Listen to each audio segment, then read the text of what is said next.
বিসমিল্লাহির রহমানির রহিম।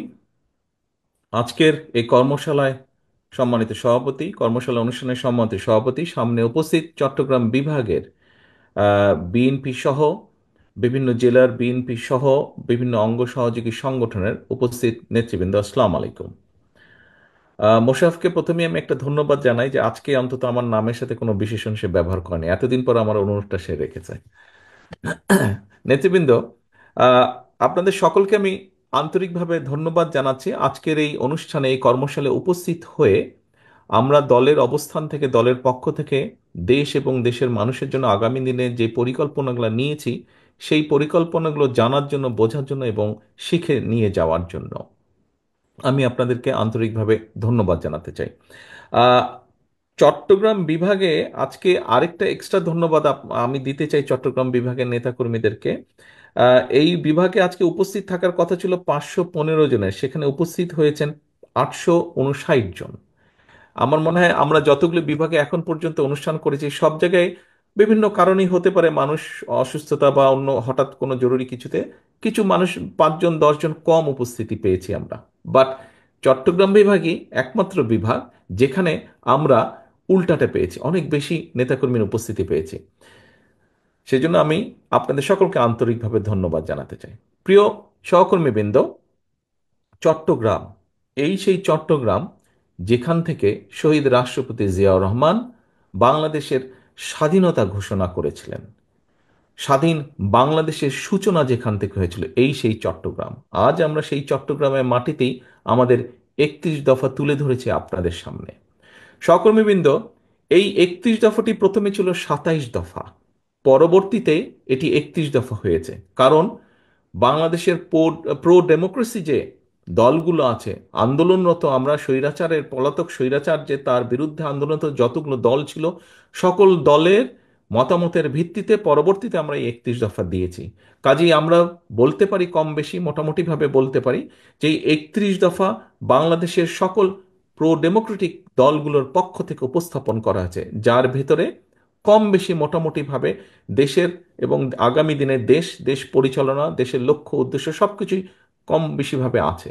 এখানে একটি প্রশ্ন এসেছে, আমাদের ছাত্রদলের এক নেতা আমাদের প্রশ্ন করেছে যে আমরা নতুন কিছু দিতে পারবো কিনা। উত্তরে পাবিল সাহেব বলেছেন যে ইয়েস, উনি দেখিয়েছেন, বলেছেন যে এটি কোনো ধর্মীয় গ্রন্থ নয় যে এখানে কোনো চেঞ্জ করা যাবে না। অবশ্যই করা যাবে।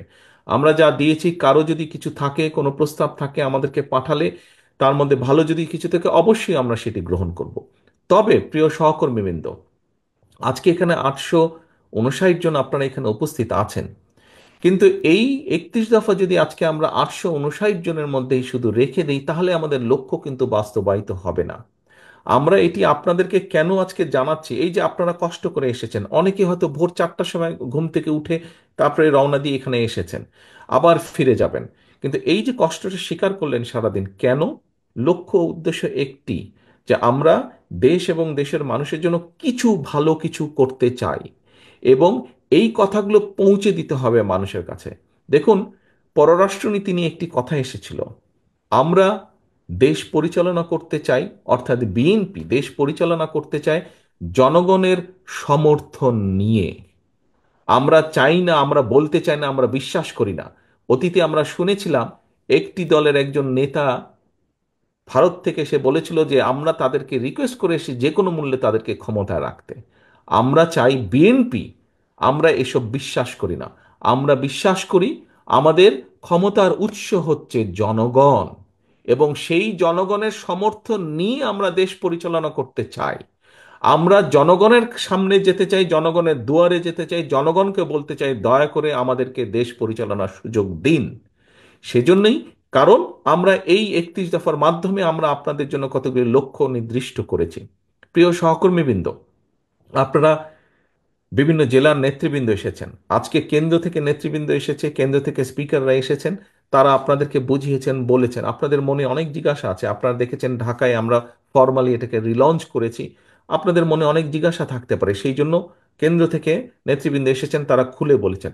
এখন কিন্তু জেলার নেতৃবৃন্দের কাজ হবে আপনাদের থানা বা উপজেলা পৌর ইউনিয়ন তাদেরকে নিয়ে আপনাদেরকে এই জিনিসগুলো তাদের সামনে এক্সপ্লেন করে দেওয়া, এবং আপনাদেরকে কর্মসূচি নিতে হবে যে আপনাদের প্রত্যেক জেলায় নির্বাচনের সময় যেরকম এলাকা একদম পাড়া গ্রাম থানা ইউনিয়ন পৌরসভা ভাগ করে করে আপনারা গিয়ে লিফলেট দেন অথবা ধানের শীষ পৌঁছে দেন অথবা ভোটার আইডি নাম্বার দিয়ে আসেন, আপনারা ঠিক সেভাবে আপনাদেরকে কর্মসূচি গ্রহণ করতে হবে। প্রত্যেকটি জেলাকে তার নিজের উপজেলার নেতৃবৃন্দ বা থানার নেতৃবৃন্দ পৌরসভার নেতৃবৃন্দকে নিয়ে আপনাদের কর্মসূচি তৈরি করতে হবে। এখানে কিছুক্ষণ আগে জেলার নেতৃবৃন্দের কাছে কতগুলো একটি বক্স দেওয়া হচ্ছে, প্রত্যেক জেলায় একটি বক্স দেওয়া হচ্ছে। আপনাদের কাছে আজকে যেই ফোল্ডার দেওয়া হয়েছে এই ফোল্ডারের ভেতরে যেই বইগুলো আছে যেই কাগজগুলো আছে তারই কিছু অংশ প্রিন্ট করে আমরা আপনাদের কাছে দিয়েছি, এবং জেলার প্রত্যেক নেতৃবৃন্দকে একটা ইউএসবি দেওয়া হচ্ছে, অর্থাৎ তার মধ্যে সফট কপি দেওয়া আছে যাতে আপনারা প্রিন্ট করে নিতে পারেন। সহকর্মীবৃন্দ, আমাদের সঞ্চালক মোশাররফ বলেছে আমার পক্ষ থেকে, ভারপ্রাপ্ত চেয়ারম্যানের পক্ষ থেকে দেওয়া হচ্ছে, না এটা ভারপ্রাপ্ত চেয়ারম্যানের পক্ষ থেকে দেওয়া হয়নি। বক্সগুলো বক্সগুলো আপনাদেরকে দেওয়া হচ্ছে দলের পক্ষ থেকে। এটি একটি দলের পরিকল্পনা, দলের পক্ষ থেকে আপনাদেরকে দেওয়া আছে।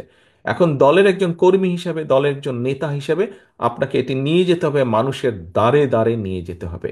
আমি আগেই বলেছি আমাদের সকল ক্ষমতার উৎস, শহীদ জিয়া যেটি বলে গিয়েছেন, সকল ক্ষমতার উৎস জনগণ। কাজেই জনগণের সমর্থন আমাদের দরকার, জনগণের সমর্থন নিয়ে আমরা দেশ পরিচালনা করতে চাই। সহকর্মীবৃন্দ, আমি প্রায় প্রত্যেকটি অনুষ্ঠানে একটি কথা বলে থাকি। আজকে সময় কম, আমি সংক্ষেপে তুলে ধরবো একটি কথা, এবং আপনাদেরকে, আপনাদের নেতা হিসাবে আমি আপনাদেরকে নির্দেশনা দিব, আপনাদের সহকর্মী হিসাবে আপনাদেরকে আমি অনুরোধ করব। দেখুন, আমাদের কিছু কিছু সহকর্মীর মনে 5 তারিখের পরে একটি অদ্ভুত নতুন একটি অনুভূতি এসছে। কি? মনে হচ্ছে যে আমরা বোধহয় সরকার গঠন করে ফেলেছি। প্রিয় সহকর্মীবৃন্দ, আমরা সরকার গঠন করিনি। আমরা এখনো বিরোধী দলই আছে, বিরোধী দলেই আমরা অবস্থান করছি, বা আমরা অন্তত যাই হোক সরকারি দলে আমরা নেই বা সরকারে আমরা নেই। আমাদের সেই সকল, যে সকল সহকর্মী এরকম ভুল উপলব্ধি করছেন তাদের বিভিন্ন আচরণের জন্য বিভিন্নভাবে বিভিন্ন জায়গায় দল ক্ষতিগ্রস্ত হচ্ছে, দলের ইমেজ ক্ষতিগ্রস্ত হচ্ছে। প্রিয় সহকর্মীবৃন্দ, এর ভিতরে চট্টগ্রামেও কিছু কিছু ঘটনা ঘটেছে। আমি কঠোরভাবে আপনাদেরকে আজকে আপনাদের নেতা হিসেবে নির্দেশনা দিতে চাই, আপনাদের সহকর্মী হিসেবে আপনাদের কাছে বিনীত অনুরোধ করে বলতে চাই। দেখুন, আপনারা এখানে প্রত্যেকটি উপস্থিত 859 জন প্রত্যেকটি মানুষ, আপনারা এক একজন বিএনপির প্রতিনিধি, আপনারা এক একজন কিন্তু বিএনপির প্রতিনিধি।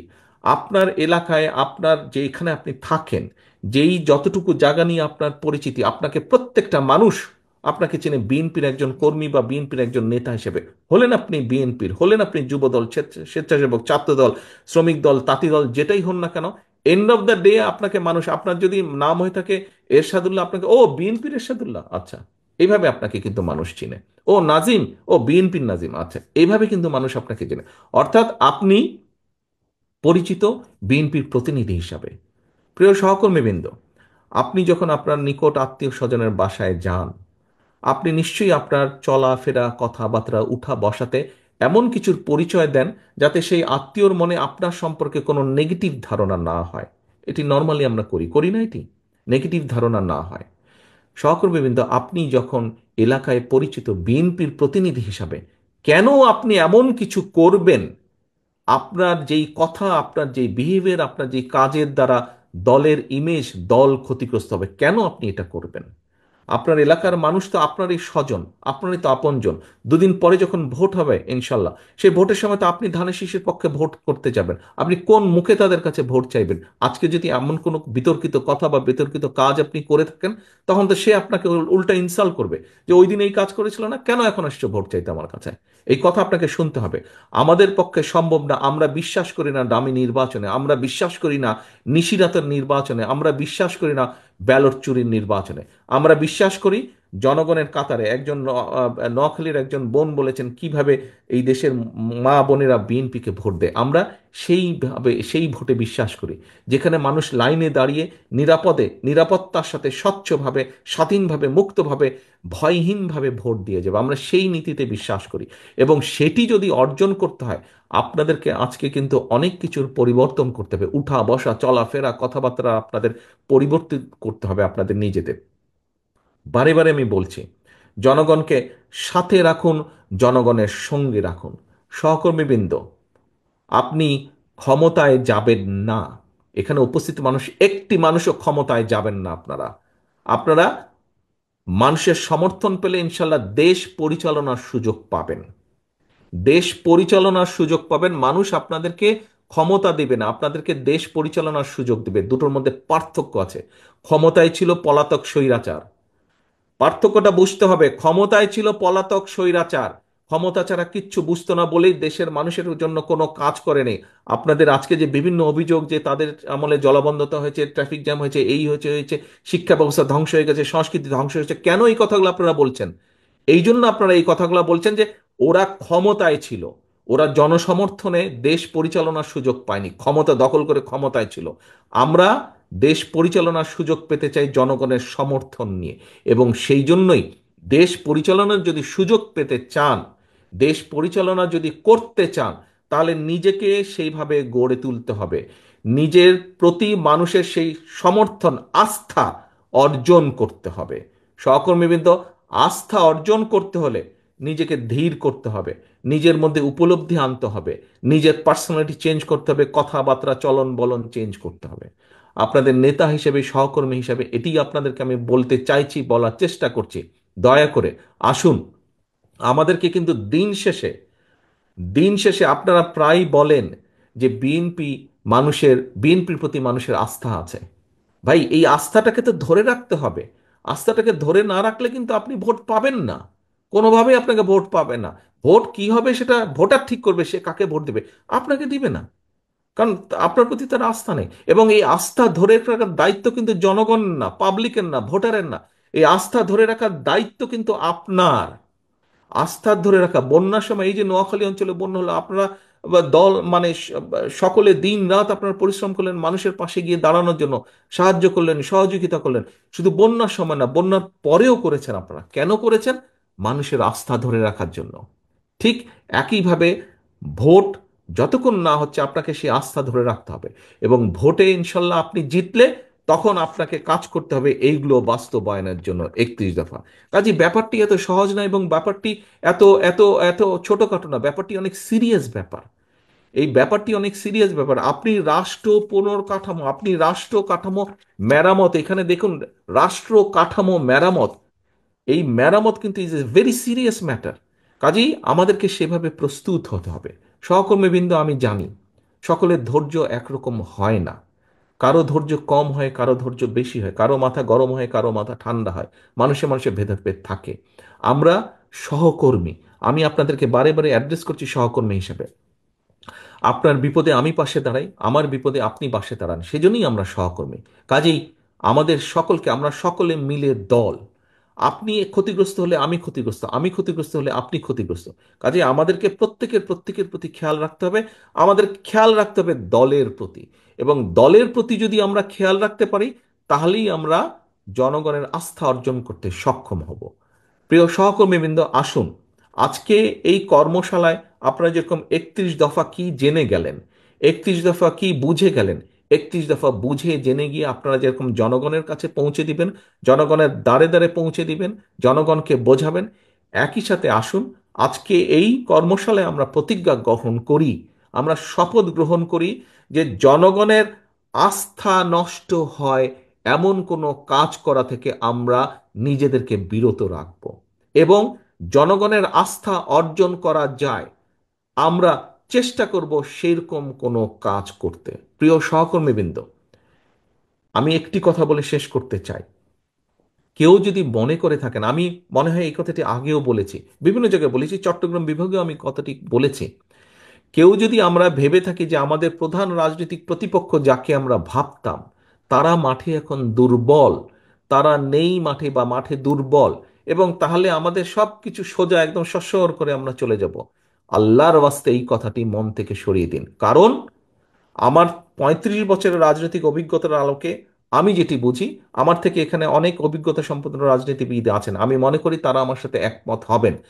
আগামী যে নির্বাচন, এই নির্বাচন কিন্তু অনেক কঠিন। যে কোনো নির্বাচনের আমি মনে করি যদি আমাদের প্রধান রাজনৈতিক প্রতিপক্ষ থাকতো, মাঠে থাকতে পারতো, সেক্ষেত্রে নির্বাচন যতটুকু কঠিন হতো, আমি মনে করি নির্বাচন আগামী দিনে আরো কঠিন, তারা দুর্বল হয়ে যেতে আরো কঠিন। এখানে অনেক ষড়যন্ত্র চলছে এবং অনেক অদৃশ্য শক্তি আপনার বিরুদ্ধে কাজ করছে। অদৃশ্য শক্তি এখানে, ওই যে চট্টগ্রাম বন্দরে বললো না অনেক ষড়যন্ত্র কাজ করছে, একজন বললে প্রশ্ন করেছে, বাংলাদেশ জাতীয়তাবাদী দল বিএনপি তথা আপনার বিরুদ্ধে, যেহেতু আপনি বিএনপির প্রতিনিধি, আপনার বিরুদ্ধে অনেক ষড়যন্ত্র কাজ করছে। একটু ঠান্ডা মাথায় আল্লাহর বাস্তে এগুলো চিন্তা করুন আপনারা। আপনি ছাত্র দল হন, যুব দল, স্বেচ্ছাসেবক, বিএনপি, তাঁতি দল, মহিলা দল, যেই হন না কেন, আল্লাহর বাস্তে এগুলো একটু চিন্তা করুন। বহু ষড়যন্ত্র চলছে। এই ষড়যন্ত্রকে যদি উপড়ে ফেলতে হয়, এই ষড়যন্ত্রকে উতরে যদি আসতে হয়, আমাদেরকে ধৈর্যর পরিচয় দিতে হবে, আমাদেরকে ধৈর্যশীল হতে হবে, আমাদের আচরণ সেরকম হতে হবে। প্রিয় সহকর্মীবৃন্দ, আমি আশা করব, আমি বিশ্বাস করি যে যেই কথাগুলো আপনাদের সামনে শেষে আমি এসে বলেছি, আমি জানি সারাদিন শেষে আপনারা আজকে ক্লান্ত, খুব বেশি কথা শুনতে এখন ভালো লাগবে না, কিন্তু যে কথাগুলো না বললেই নয়, আমি আপনাদের সামনে সেই কথাগুলোই তুলে ধরেছি। আমি অনুরোধ করব, বিগত 15-16 বছর আপনারা অক্লান্ত অত্যাচার নির্যাতন সহ্য করে আপনারা এই জায়গায় এসে দাঁড়িয়েছেন। আসুন আমরা সকলে মিলে, আমরা যেই অত্যাচার নির্যাতন সকলে মিলে সহ্য করেছি, আমাদের সামান্য ছোট ছোট ভুলের জন্য যাতে আগামী দিনের আমাদের এই বিসর্জনগুলো, যাতে আমাদের এই বিসর্জন যাতে নষ্ট না হয়ে যায়, আমরা সেই ব্যাপারে সচেতন থাকি। যে অত্যাচার নির্যাতন সহ্য করেছি, এখনো বহু মানুষের নামে মিথ্যা মামলা আছে, এখনো সেই মামলা উঠে নাই, মামলার খড়গ এখনো রয়ে গেছে। কাজে আসুন, যেই নির্যাতন আমরা সহ্য করেছি, যেই বিসর্জন আমরা দিয়েছি, সেই বিসর্জন যাতে নষ্ট না হয়ে যায়, যেই কষ্ট করেছি সেই কষ্ট যাতে নষ্ট না হয়ে যায়, এই ব্যাপারে আমরা সচেতন থাকি। আমরা 31 দফা মানুষের কাছে নিয়ে যাব, মানুষের আস্থা ধরে রাখার জন্য যা যা করা প্রয়োজন আমি সেটাই করব।